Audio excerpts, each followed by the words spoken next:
Hello everyone, welcome back to my YouTube channel. My name is Dr. Mohammad Sohail Khan. In this particular session, I will be talking about recruiting.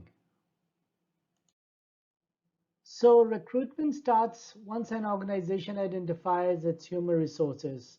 So once the human resource planning is being done, uh, organization knows about what kind of human resources they need. They can start the recruitment process. So typically recruiting brings together those with jobs to fill and those seeking for the jobs. So in other way, you can say that recruitment basically brings the jobs and the job seekers at one place.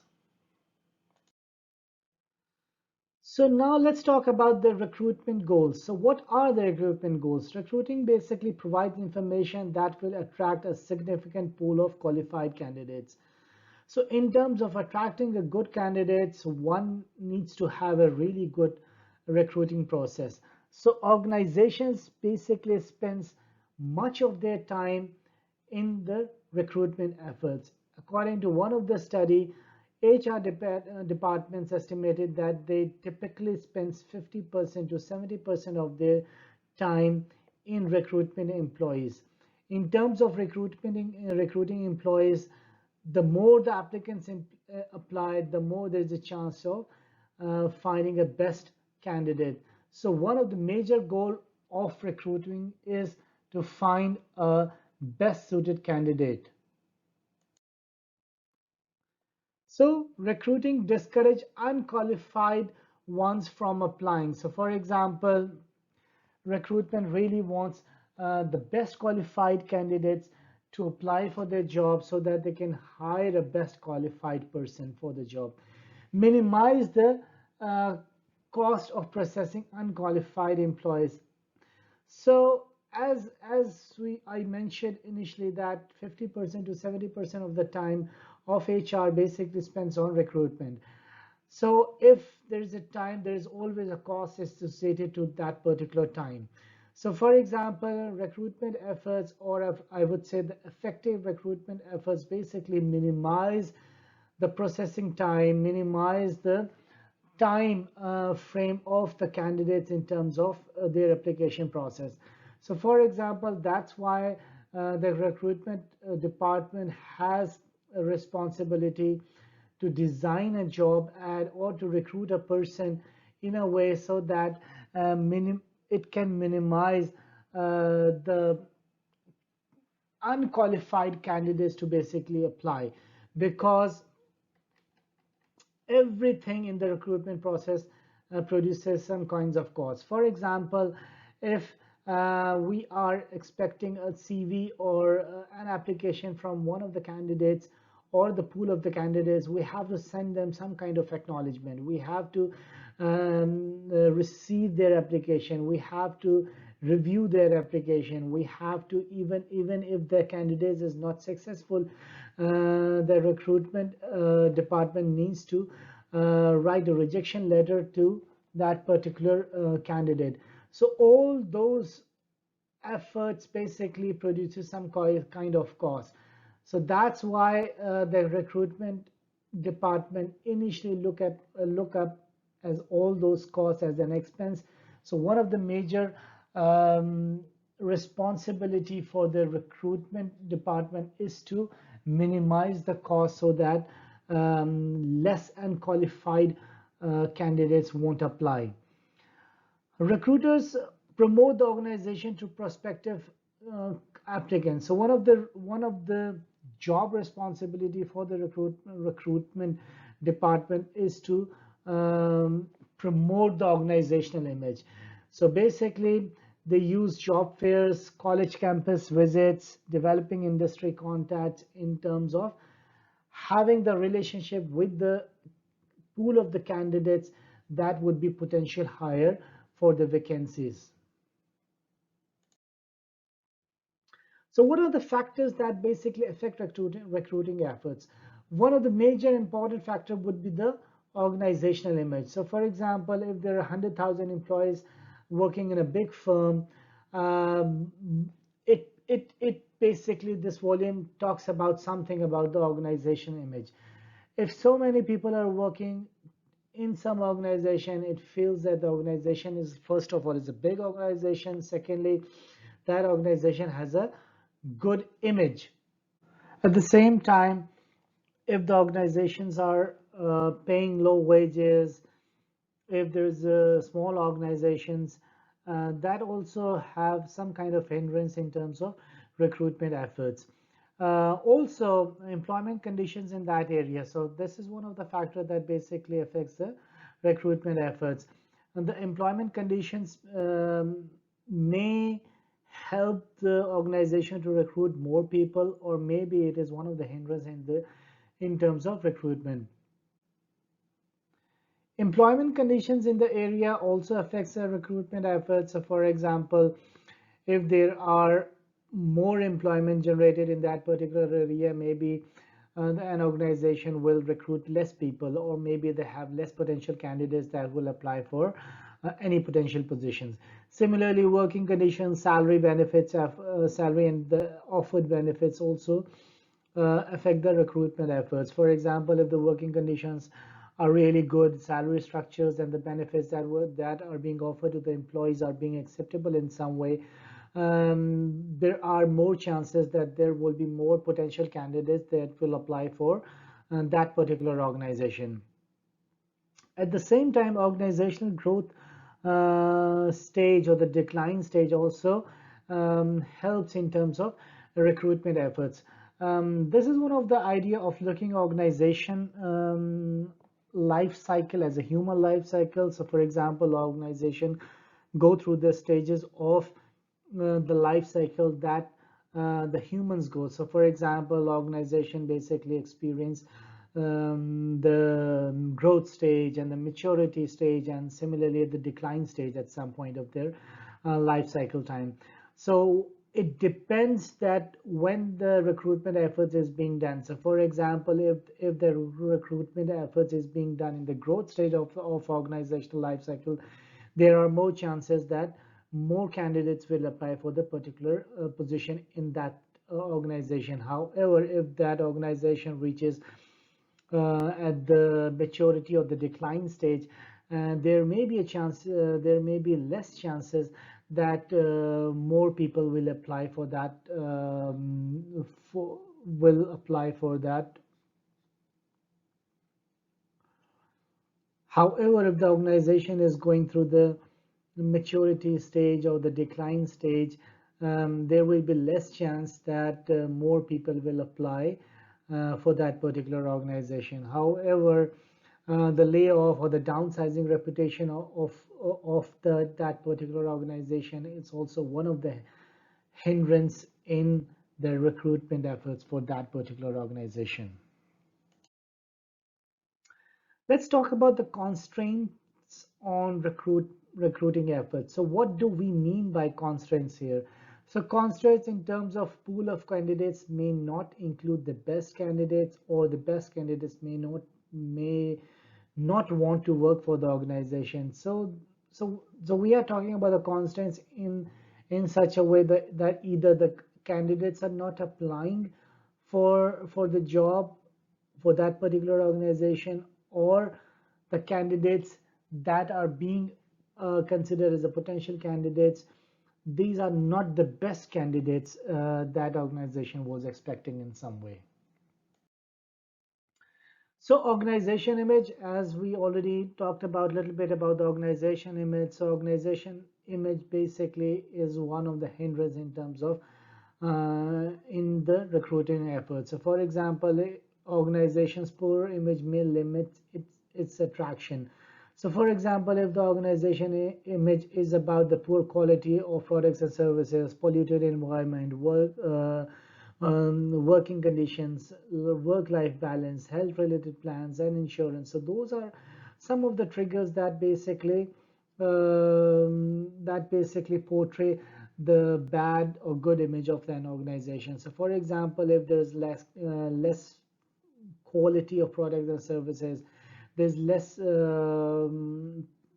work-life balance, and there's more like polluted environment, there will be less chance that more potential candidates basically apply for that particular organization. At the same time, we have to consider the health related plans or the insurance, salary structures. Those are one of these are some of the key motivators for the potential candidates to apply for any job in any particular organization. At the same time, the job attractiveness is also one of the particular dimension that recruitment efforts needs to look at. So for example, if there is unattractive position, intense labor related position, for example, a construction worker or a low paying position, or the position where the promotion is basically lacking, less candidates basically apply for that particular job. So job attractiveness also play a key role in terms of recruitment efforts, or in terms of putting a constraint on recruiting efforts.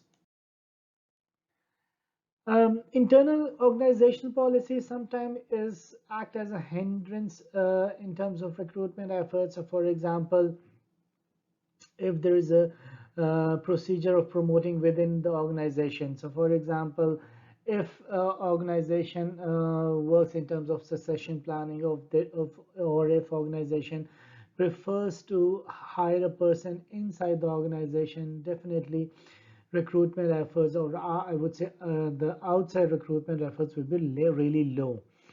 In terms of government policies and laws, sometimes the diversities are overlooked over there. Sometimes there's a limitation in terms of age, or sometimes there's a limitation in terms of genders.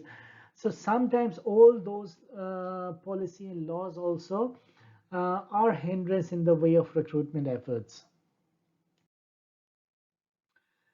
Recruiting cost, as I mentioned initially, that recruitment department needs to be really careful in terms of the recruiting cost. So for example, this cost will be divided somehow on the products and services that are being developed by that particular organization. So once the costs are high, once the budgets are being restricted, these are also some of the constraints that recruitment department needs to bear.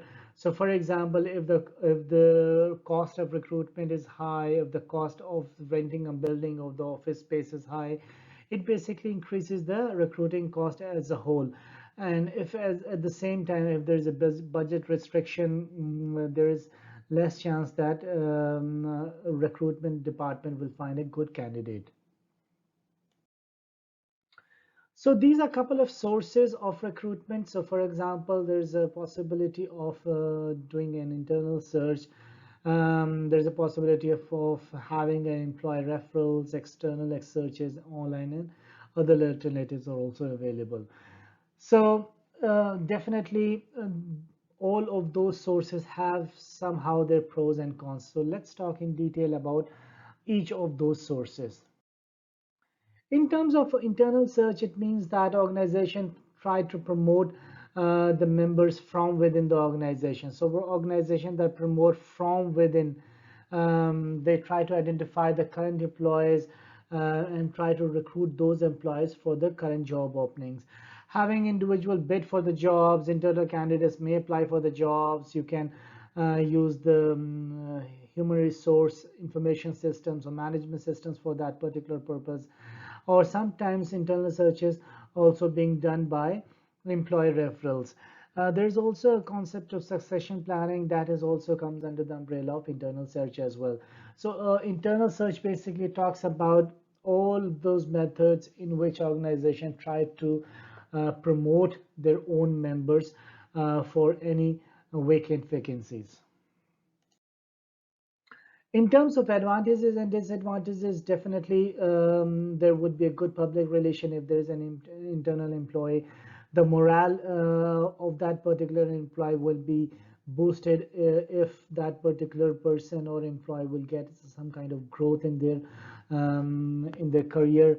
Recruitment cost will be saved. Candidates' knowledge for the organization will always be there. So for example, the candidates know the culture of that organization, they knows the existing knowledge of that organization, so it will be a better chance for that particular candidate to become merged into the new vacancies. However, at the same time, there are several disadvantages of having an internal search. For example, possibility of lack of internal candidates. There will be a possibility that that the internal candidates have do not have the required knowledge. Also, once we start recruitment, everyone from inside the organization, there will be less diversity in that sense. Diversity also in terms of ideas, diversity in terms of knowledge, diversity in terms of people even. So these are several disadvantages that one needs to look at while doing an internal search. However, in terms of culture embeddedness, definitely a person who is hired outside the organization needs some time in terms of adjusting into that particular culture of an organization. But the organization needs to weigh the advantages and disadvantages while they are doing the internal searches.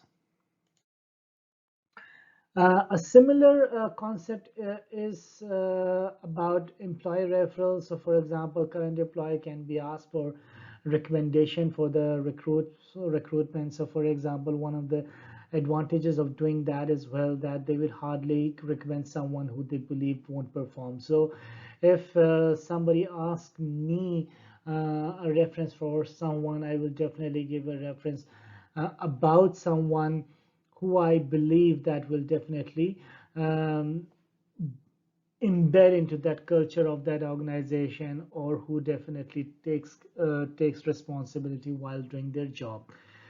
The availability of the accurate in job information will be there. So, as an insider or as an employee referral, you already had more information from the one who is basically applying from outside. Employer referrals tend to be more acceptable applicants, more likely to accept an offer and have a higher survival rate. So, for example, once an offer is being to the employee who's being referred from some insider, there would be more possibility that person basically accept a job, and there is also more possibility that that person basically sustains in that particular organization. Sometimes the employee referrals are really important for the jobs that are really hard to fill in. So, for example, employer referrals is one of the main strategy of recruitment, and sometimes there are several organizations that basically give their employees some kinds of rewards once their recommendation is being guaranteed, once they received recommendation is performed well. So sometimes the referee also gets some kind of awards. At the same time, there are several disadvantages of having employee referrals. So, for example, like the internal searches, the potential for nepotism. So, for example, there's a concept of nepotism or favoritism that definitely exists in the organizational politics. The employer referrals also minimizes the organization desire to add diversity, as we already talked about the diversity in terms of internal searches. Once we have internal candidates, or once we are getting candidates from the employer referrals, there will be less chances of having a diverse workforce. If there's like more like-minded people, it discourage diversity, it discourage new ideas, and it discourage most of the fresh ideas that can potentially come with the outside candidates. At the same time, there is a potential for adverse impact, for example, compromising the fair means. In terms of external searches, advertisements are one of the important dimensions for external searches. External searches must decide the type and location of the ad, decide whether to focus on job description, or an applicant. So, for example, if the job is important, there need the ad needs to basically describe detail about the job. However, at the same time, for example, if hiring a candidate or hiring the right candidate is important, then job ads should be written in that perspective. Depending on the job, higher the jobs, more description is required. So this is a typical example of the organizational hierarchy in terms of having a job. So for example, if we need a job for some desk related job, or the first clerk related job, or first level managerial type of job, the job description would be much more open in that sense. However, as we move on top of the hierarchies, and if we need someone as a CA to be hired for some particular organization, then we need specific or specificity in the job description. So it means that higher the job in the hierarchy of an organization, more description is required, so that the organization do not want to take risk at that time. There are three factors that basically influence the job response rate. For example, one would be the identification of the organization, labor market condition, and the degree to which specific requirements are listed. Definitely, in terms of understanding the specific requirements is kind of the first filter for the job candidates. If the job candidates do not fulfill the specific requirements, they are automatically filtered out. At the same time, labor market condition needs to be looked at. So, for example, if the economic condition or the labor market condition is good, you will be expecting a fairly good candidates at that time. However, if the labor condition or the employment conditions is not good, or is weak, or I would say the poor ones, then we get more candidates to fill that particular vacancy. Identification of the organization also impact the response rating of the application or applicants. So for example, sometimes there is ad related to apply into some PO box number. They do not specifically tell applicants that which particular job it is, or which particular organization that job belongs to. However, they just ask that the candidates to apply to that particular post office PO box.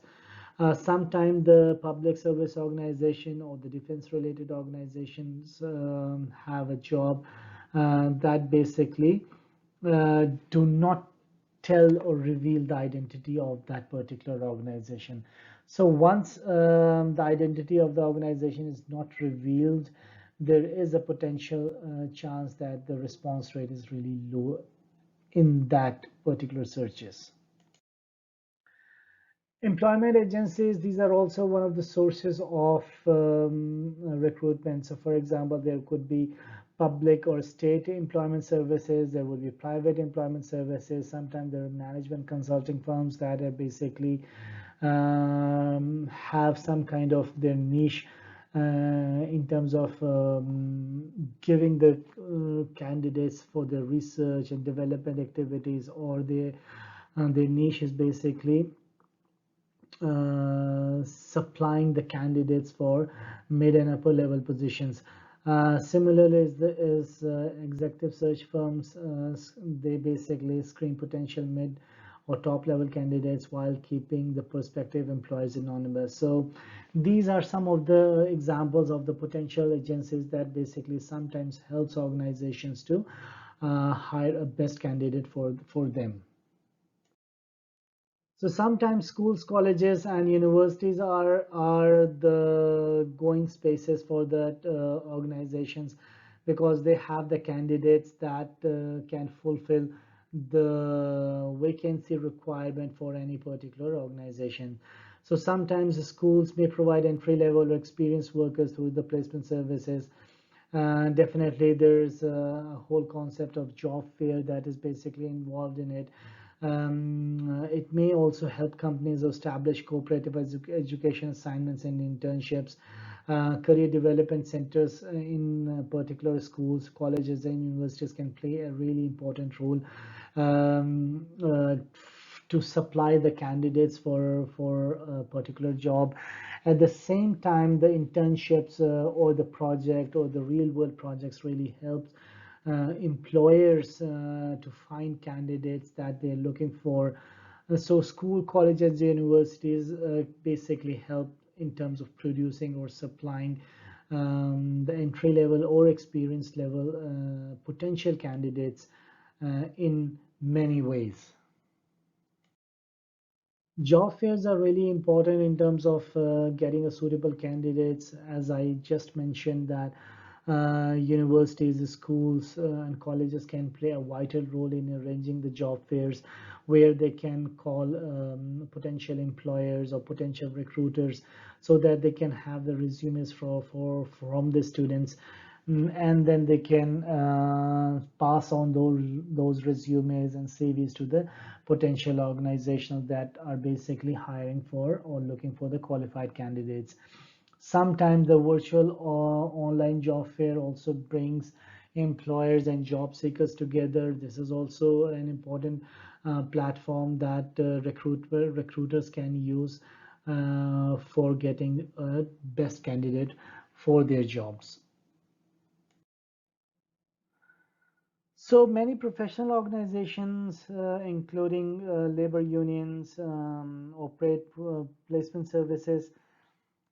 These professional organizations basically serving such varied occupations such as industrial engineering or psychology or the accounting or the legal services.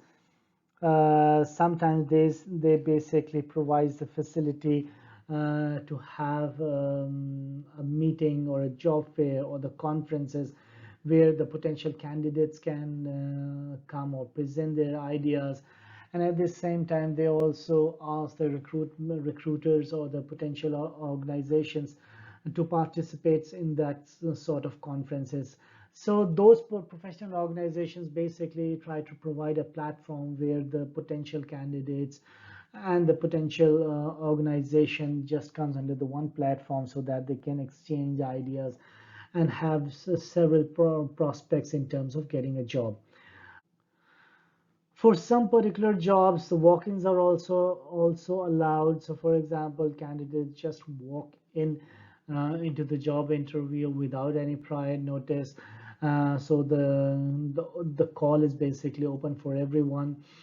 If that candidate's and the job description basically matches, that candidate will be considered, or it can be a potential candidate for that particular position. However, once the job description is not matched with the candidate's profile, sometimes the organization just put their profile or application into their file, and they will be called after some time when there is any potential vacancies that matches their profiles.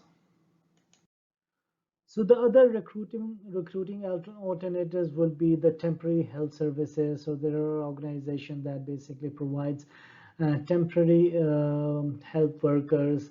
Once that organization is in a need for the temporary work, those organization basically helps those particular organization to get a temporary candidate or temporary employees. Temporary employees help organization to meet only the short-term fluctuations. So, for example, if there is a need of, for example, a week or a month, then there are several services companies that basically provides that temporary help to the organizations.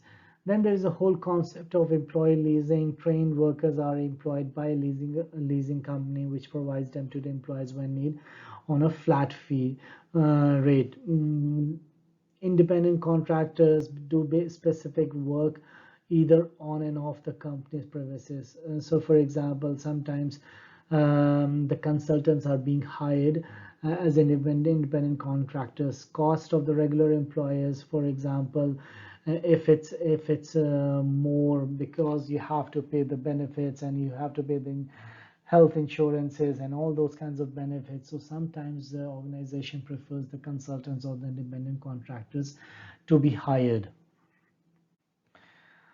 I hope that this session provides you some kind of understanding that what is recruitment, what are recruitment goals, what are the constraints of recruitment efforts, and what are the different sources of recruiting. Thank you very much.